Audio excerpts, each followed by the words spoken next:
পড়াশোনার প্রতি যখন খুব বেশি অনীহা চলে আসবে, তখন শুধুমাত্র চোখটা বন্ধ করে একবার নিজের বাবা মার কথা ভাববা। কি করছেন না তারা তোমার জন্য, হাড় ভাঙা পরিশ্রম, সব কিছু শুধুমাত্র তোমার সাফল্যের জন্য, তোমার একটা ভালো রেজাল্টের জন্য। আজকে তুমি যদি হাল ছেড়ে দাও, তাহলে তাদের সকল পরিশ্রম কিন্তু বৃথা হয়ে যাবে।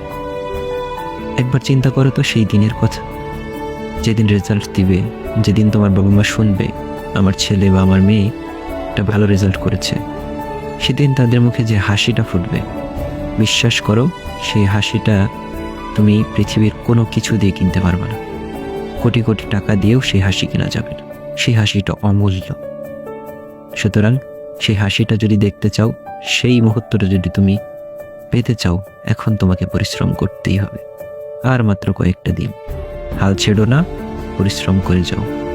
ইনশাআল্লাহ তোমার বাবা মার মুখে হাসি ফুটবে।